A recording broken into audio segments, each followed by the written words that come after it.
제가 한번 사도 바울의 여행을 쭉 탐사한 적이 있어요. 그는 끊임없이 걸으면서, 우리는 버스를 타고 와도 엉덩이가 아픈데 그 먼 길을 예수 그리스도 이름 하나를 전하기 위해서 자기의 고향 다소를 떠나서 로마까지 끊임없이 여행을 하는 거예요. 인간적으로 보면요, 사도 바울은 행복하고 편안한 사람이 아니에요. 쫓기고 감옥에 들어가고 제대로 먹지 못하고 살 소망까지 끊어지고 수많은 위기 속에서 사람이 사는 곳이면 어딘지 가서 예수님 얘기하고 싶은 거예요. 이 전도의 열정, 전도의 비전, 땅끝까지 모든 민족에 이르기까지 복음을 전하지 않으면 견딜 수 없는 불타는 마음을 가진 열정. 이 사람은 다른 게 하나도 보이지 않아요. 돈도 성공도 물질도 다 보이지 않아요. 이런 거룩한 사람들 때문에 2000년이 지난 동안에 전 세계에 복음이 전해졌던 것이죠. 땅끝까지 내 구원에 이르도록 내가 너를 또한 문나라의 빛으로 삼아서, 문나라의 빛으로 삼아서. 사랑하는 성도 여러분, 여러분 와서 교회 자리 태우는 사람들 아닙니다. 그냥 예수 믿는 거 아니에요. 예수 믿는 순간에 내 인생의 목적이 생기고, 예수 믿는 순간에 내 가치관이 달라지고 세계관이 달라지는 거예요. 보는 관점이 달라지는 거예요. 재벌되고 부자되고 이게 여러분의 인생의 목적이 아니에요. 건강해야 일을 하지만 건강 자체가 목적이 돼서는 안 돼요. 여러분의 인생의 목적은 더 큰 데 있어요.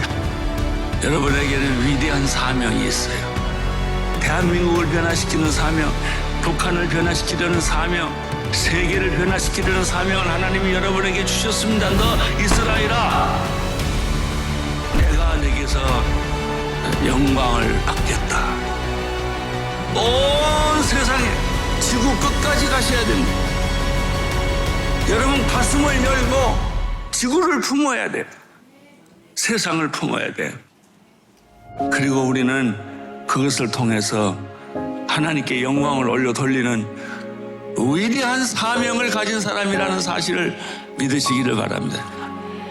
아멘.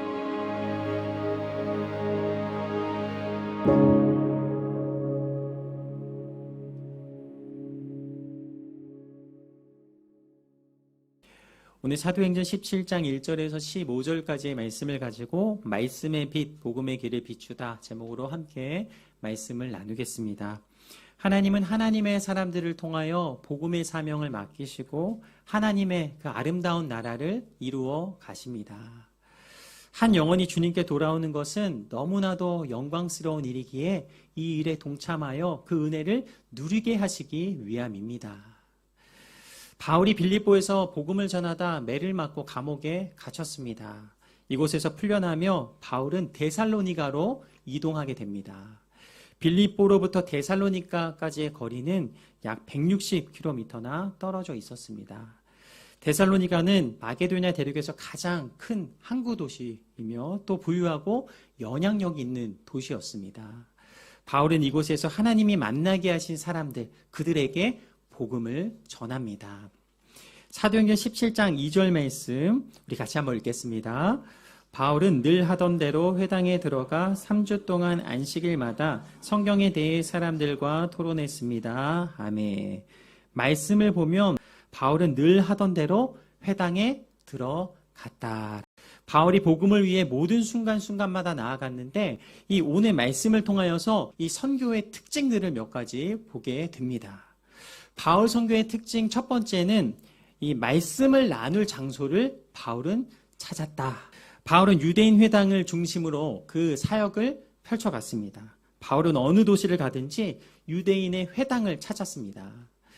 이 빌립보의 경우에는 회당이 없어서 이 강가에서 기도하는 이들을 찾아서 그 기도처를 찾아가서 그렇게 복음을 전했던 장면을 봅니다. 사도행전 17장 1절 말씀을 보면 바울은 암비볼리와 또 아볼로니아를 지나쳐서 데살로니가로 향하게 됩니다. 왜 이곳을 그냥 지나쳐 갔을까? 그곳에는 회당이 없었기 때문에 바울은 데살로니가로 간 것입니다.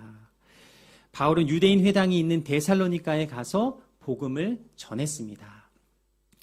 데살로니가에서 3주 동안 안식일마다 말씀을 나누며 이 성경에 대해서 토론을 하였습니다.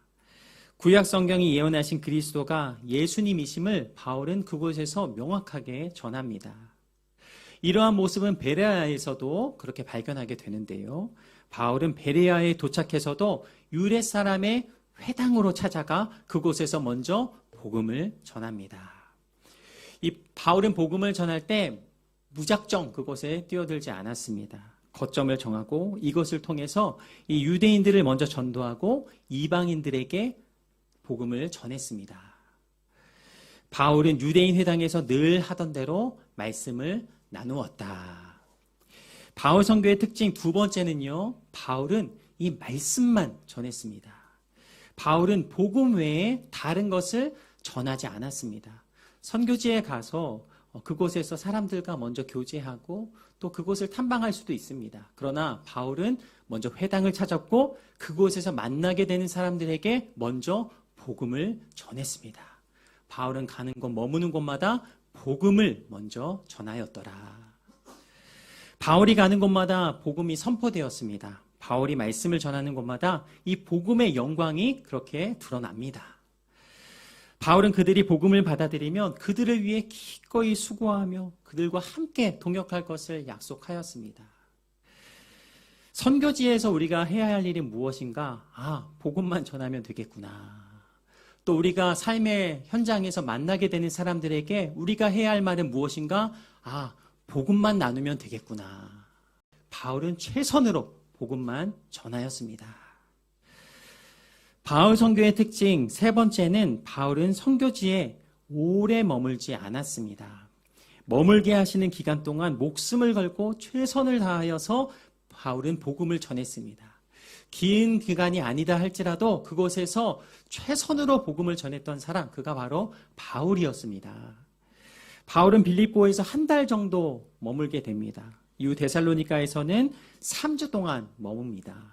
그런데 놀라운 사실은 짧은 기간 동안 바울이 머물렀지만 이곳에 많은 열매가 맺혔다라는 것입니다. 데살로니가를 떠나 이 편지한 데살로니가서를 보면 이 바울이 3주 동안 있었지만 얼마나 많은 복음과 얼마나 많은 사랑을 나누었는가를 보게 하십니다.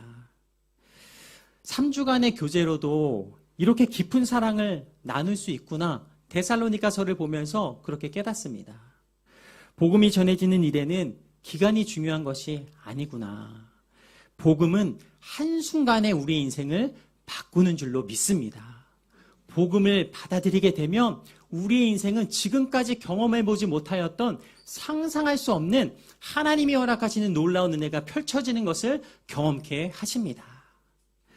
오랜 시간 함께 살아도 영향력을 많이 미치지 못하는 관계가 있습니다. 그러나 복음이 전해지면 한 사람의 인생 가운데 결정적인 영향력이 일어나며 그 삶 가운데 놀라운 변화가 일어나는구나라는 것을 말씀을 통해 깨닫습니다. 복음이 증거될 때 하나님은 그 가운데 놀라운 역사를 일으키시며 짧은 기간이지만 주님은 살아서 일하심을 보게 하십니다. 바울은 데살로니가 성도에게 굉장히 짧은 기간이었지만 중요한 복음의 메시지를 전했습니다. 사도행전 17장 3절 말씀 함께 읽겠습니다. 그리스도가 고난을 받은 후 죽은 사람들 가운데서 살아나셔야 했던 것을 설명하고 증명하며 말했습니다. 그리고 내가 여러분에게 선포하는 이 예수가 바로 그리스도이십니다. 라고 전했습니다. 아멘. 바울이 전한 복음은 예수 그리스도께서 곧 그리스도이시다 라는 것입니다. 내가 너희에게 전하는 이 예수가 곧 그리스도이시다. 놀라운 선언을 바울이 합니다. 그리스도는요, 이 히브리어로 메시아입니다. 그러므로 이 바울이 선포한 말은 예수님이 메시아이시다라고 선언한 것입니다.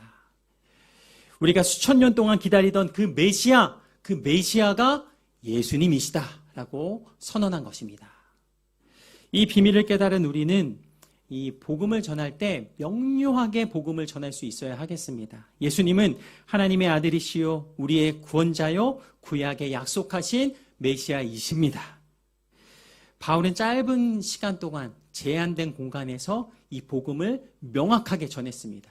이 명확한 복음을 전할 때 듣는 모든 이들이 변화되었더라. 우리가 전도할 때 이렇게 쉽게 말하죠. 우리 함께 교회에 갑시다 라고 우리는 전도하게 됩니다. 그러나 오늘 이 말씀을 들은 우리는 더 깊이 전도할 때 이 복음을 전해야 하겠습니다. 예수님은 당신을 위해 죽으셨습니다. 예수님은 당신을 위해 부활하셨습니다. 지금도 살아계셔서 우주 만물을 통치하고 계신 이 하나님이 약속하신 구원자, 그분이 바로 예수님이십니다. 그러니 예수 그리스도를 믿으십시오. 이렇게 명료하게 더 깊이 복음을 전할 수 있는 우리의 새해가 되기를 간절히 소망합니다. 이 바울과 같이 머무는 곳마다 짧은 시간일지라도 이 복음을 명료하게 선포하고 전할 때 우리가 만나게 되는 모든 영혼들이 다시 한번 복음을 듣고 새롭게 살아나는 역사를 우리 눈앞에 보여주실 줄로 믿습니다. 복음을 들은 사람들은 여러 가지 반응을 보입니다. 이 메시지를 긍정적으로 받는 사람이 있습니다. 그러나 또 부정적인 태도로 거부하는 사람도 있습니다. 데살로니가 교회에서는 이 복음을 듣고 긍정적으로 그렇게 반응한 사람들을 만나게 됩니다. 사도행전 17장 4절 말씀 함께 읽겠습니다. 몇몇 유대 사람들은 그 말에 설득돼 바울과 실라를 따랐고 하나님을 경외하는 많은 그리스 사람들과 적지 않은 기부인들도 그들의 말을 믿게 됐습니다. 아멘. 바울의 메시지를 듣고 이 유대 사람들과 많은 그리스 사람들, 적지 않은 기부인들이 바울과 실라를 따랐다라고 말씀하십니다. 이 바울의 메시지를 듣고 이 많은 사람들이 그렇게 주님 앞으로 나온 것, 이것은 성령님께서 역사하고 계신 것입니다. 바울이 복음을 전할 때 긍정적으로 반응하며 그렇게 하나님 앞에 나아갔습니다. 사도행전 17장 5절에서 6절 말씀 함께 읽겠습니다. 그러자 유대 사람들에게 시기가 일어났습니다. 그래서 시장의 불량배들을 끌어모아 때를 지어 도시 안에 소동을 일으켰습니다. 그들은 바울과 실라를 찾아 사람들 앞에 끌어내려고 야손의 집으로 쳐들어갔습니다. 그러나 그들을 찾지 못하자 야손과 다른 형제들을 그 도시의 관원들 앞에 끌고 와 소리치며 말했습니다. 세상을 온통 시끄럽게 하는 사람들이 이곳에도 왔는데, 복음이 전해질 때 거부하며 부정적으로 반응한 사람들의 모습입니다. 이들은 영향력이 있는 사람들이 이 바울과 실라를 따르고 그렇게 예수님을 따르자 시기가 일어났습니다. 이 시기심에서 비롯된 행동은 굉장히 비상식적인 모습으로 이렇게 말씀에 기록되어 있는데요. 시장의 불량배들을 끌어모아서 소동을 일으켰다. 또 그리고 바울과 실라에게 누명을 뒤집어 씌웠다라고 전합니다. 예수님을 거부하는 이 세력들의 배후를 보면은 이 배후에는 분명 사단이 존재하고 있음을 봅니다. 사단은 복음이 전해지는 것을 그냥 내버려 두지 않습니다. 사단은 빌립보에서처럼 사람들을 선동하게 하고 여론을 일으키면서 그 가운데 소동을 일으킵니다. 복음의 반대자들의 모습을 6절에서 이렇게 말씀하십니다. 세상을 온통 시끄럽게 하는 사람들이다 라고 말합니다. 이들은 자신들이 지금 더 어지럽게 하고 더 큰 소리를 내면서 바울에게 누명을 씌웠습니다. 세상을 온통 시끄럽게 하는 사람들이 이들이다 라고 말합니다. 또 7절을 보면 가이사와 연관시켜서 이들에게 누명을 씌우는데요. 야손이 그들을 자기 집에 들였습니다. 그들은 모두 가이사의 칙령을 거역하며 예수라는 다른 왕이 있다고 말합니다. 이 복음을 전하는 것과 가이사는 전혀 상관이 없습니다.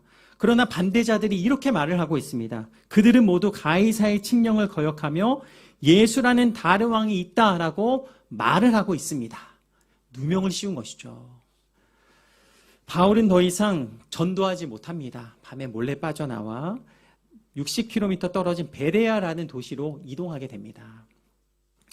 베레아에 도착한 바울은 이곳에서 어떻게 행했을까요? 유대인의 회당을 찾아가 그곳에서 다시 한번 복음을 전합니다. 사도행전 17장 10절에서 12절 말씀 우리 같이 읽겠습니다. 밤이 되자 형제들은 바울과 실라를 베레아로 보냈습니다. 그들은 그곳에 도착하자 유대 사람의 회당으로 들어갔습니다.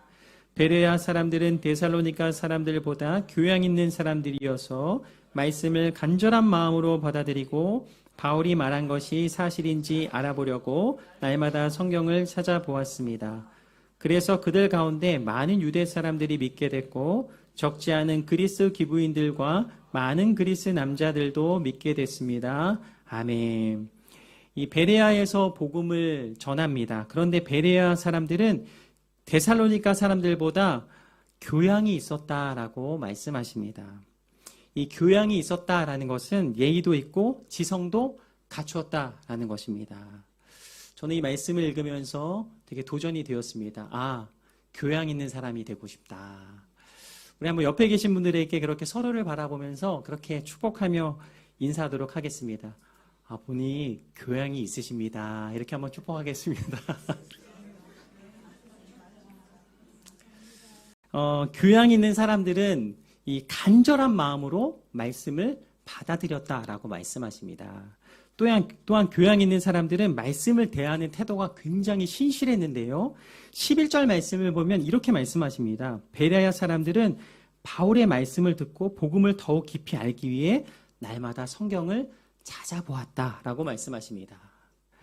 들은 말씀이 과연 진리의 말씀인지 계속해서 확인하며 하나님의 말씀 앞으로 나아갔다라는 것입니다.